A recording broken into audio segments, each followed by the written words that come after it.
రాష్ట్ర అధ్యక్షుని డి చెన్నై గారి కమిటీ.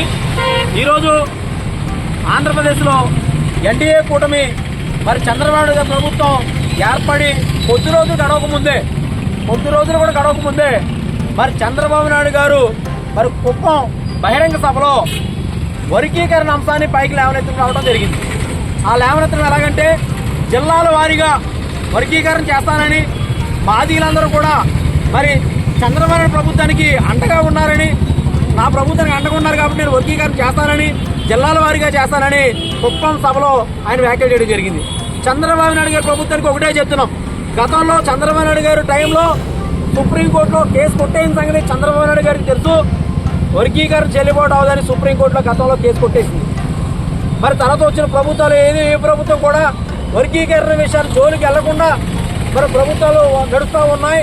మరి నడుస్తున్న తరుణంలో ఈరోజు మాదిగలు అందరూ కూడా అన్నదమ్ముల భావంతో మేము కలిసి ఉంటుంటే మరి చంద్రబాబు నాయుడు గారు ఒక కులానికి కొమ్ము కాసేలాగా వ్యవహరించడం ఇది మంచి పద్ధతి కాదని చెప్తున్నాం. ఈ రాష్ట్రంలో ఎన్డీఏ కూటమి ఏర్పడిన తర్వాత ఎన్డీఏ కూటమికి మాలల ఓట్లు కూడా టీడీపీ ప్రభుత్వానికి కూడా ఓట్లేశారు. ఇది చంద్రబాబు నాయుడు గారు గుర్తెరగాలి. ఒక మాదిగల ఓట్లతో నువ్వు గద్దెనెక్కలేదు చంద్రబాబు నాయుడు గారు. ముఖ్యమంత్రిగా మీకు ఓటు చేస్తున్నాం. ఈ రోజు మాలల ఓట్లు కూడా వన్ సైడ్ గా వేయటం వల్లే ఈ రోజు ఏ ఎమ్మెల్యేకైనా సరే వేలాది మరి మెజార్టీలు వచ్చినాయి. ఎప్పుడూ లేని మెజార్టీలు ఈ ప్రభుత్వానికి వచ్చాయంటే మాలల ఓట్లు కూడా పడ్డాయి.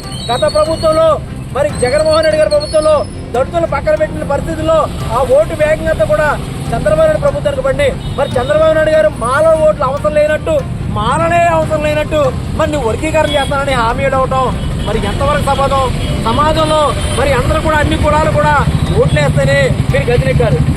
మరి ఒకసారి చెప్తున్నాం, మరి మాదిగల ఓట్లకి తోటే మీరు గద్దెనెక్కారని చెప్పడం మంచి పద్ధతి కాదు.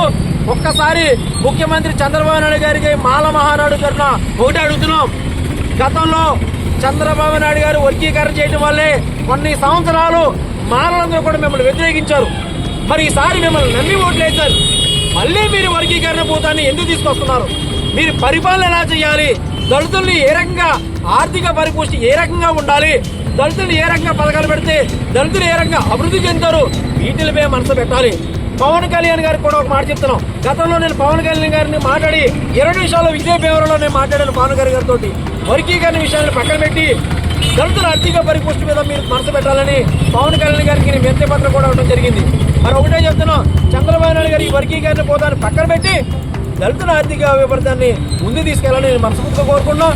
మీరు నిజంగా జిల్లాల వారీగా వర్గీకరణ చేస్తానని మీరు ఇచ్చిన ప్రకారం మీరు చేస్తానని ముందుకు వస్తే కనుక మాలలు రాష్ట్ర వ్యాప్తంగా కూడా చంద్రబాబు నాయుడు గారికి వ్యతిరేకంగా పోరాటం చేయడానికి ఏమాత్రం వెనకబడే పరిస్థితి లేదు.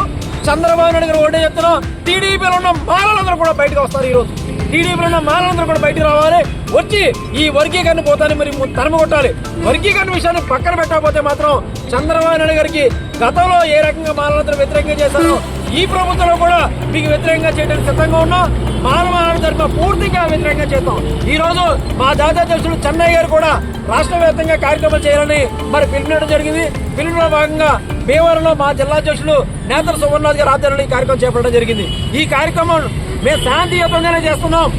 చంద్రబాబు నాయుడు గారికి చెప్తున్నాం, మళ్ళీ శాంతియుతంగానే చేస్తున్నాం. మీరు శాంతియుతంగా మీరు ఏదైతే వర్గీకరణ చేస్తారన్నారో ఆ వర్గీకరణ వెనక్కి పెట్టుకోకపోతే మాత్రం రాష్ట్ర వ్యాప్తంగా కూడా అగ్నిగుండాలుగా జరిగి మరి ఏదైతే నిరసన జ్వాలలో ఏ రకంగా జరగాలో మరి రానున్న రోజుల్లో చూపిస్తాం.